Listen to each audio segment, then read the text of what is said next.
Crystal Palace have sacked manager Patrick Viera after less than 2 years in charge. The London club have made the decision to pull the trigger after a set of disappointing results. Join me as we have a look at this and dive a little bit deeper to try and unpack what actually has gone on here and whether Crystal Palace have made the correct decision. Please like the video and subscribe, it really would mean a lot to me. But now, let's talk about Crystal Palace sacking their manager Patrick Viera. This comes off the back of a run of poor results that leave Crystal Palace in 12th? 12th, yes, it says 12th there. 12th. Right, okay. In all seriousness, the results are the thing that have really cost him his job rather than the position in the table. The position in the table actually gives a false impression of how well Crystal Palace are doing this season, or at least for the time being. They are really struggling. They haven't had a win this year, and they haven't scored a goal in the last 400 odd minutes of game time. So there is seriously something wrong at Crystal Palace going forwards. Whether Patrick Viera would have been able to turn it around is neither here nor there, because the decision has now been made.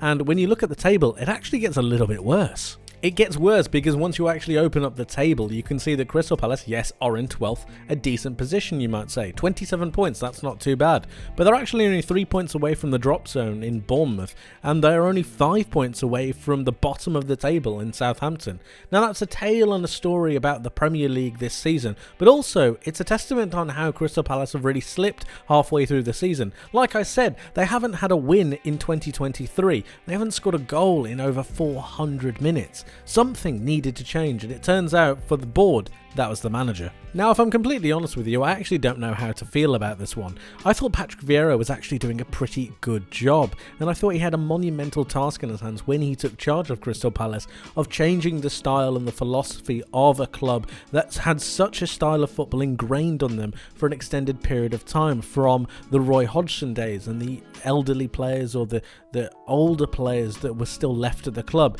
He did a very, very good job last season of getting out a lot of the elder statesmen and bringing in some young, fresh talent to be able to revitalise and rejuvenate the team.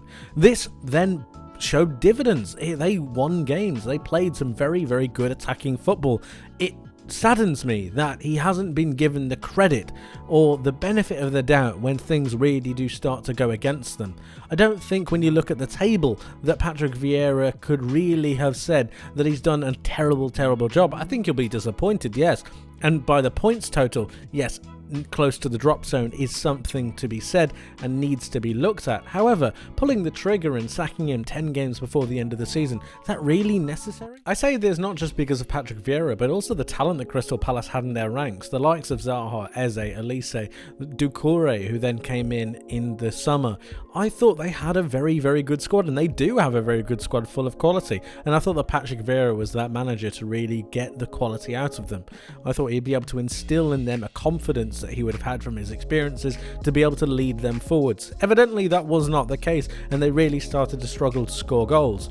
But with the good job that he did last year, should he not been given the benefit of the doubt and the ability to turn it around? Or do you think that Crystal Palace made the right decision in pulling the trigger and getting out fast? Another thing that has rather baffled me about this is the fixtures that they have towards the remaining end of the season. They have 11 games left for Crystal Palace to gain 9 points, the alleged 9 points that they need to be able to make sure that they are safe. And when you look at it, all of these, or most of them at the very least, are winnable fixtures. To turn their season around, they would need 3 wins from one of these games, and only 2 of them are against sides in the top half of the table. In fact, a lot of them are against teams in the drop zone or in and around there. So was Patrick Viera not going to be given the chance against these kind of teams to be able to turn it around? It seems a little strange. Nevertheless, he hasn't been given the opportunity, and now they need to go again.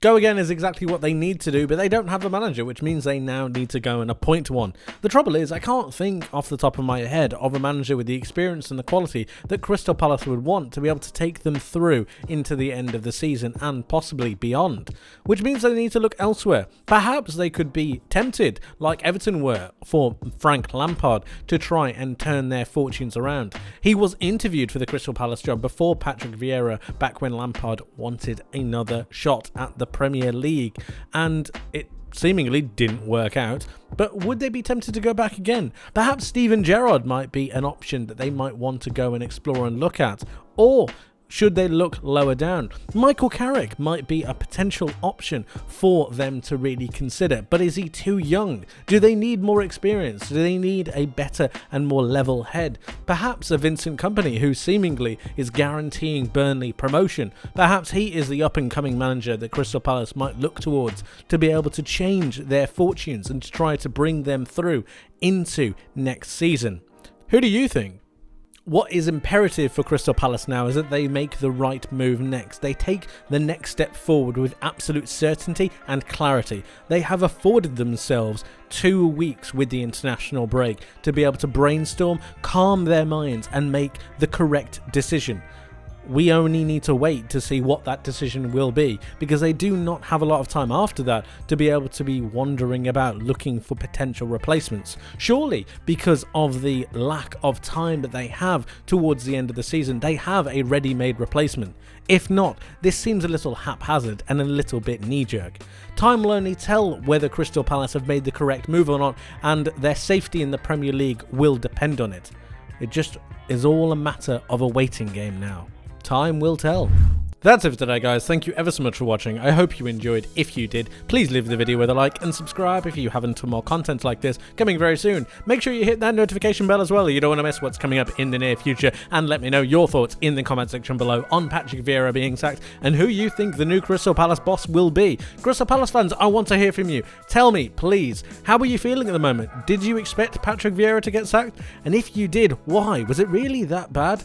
Also, who do you want to be your new manager? Let me know your thoughts. I would love to hear from you. But like I said, that's it from me for today. Thank you ever so much for watching. I hope you have a wonderful rest of your day. I hope you have a wonderful rest of your week. And I hope to see you in the next one. But until then, my friends, take care of yourselves and bye-bye.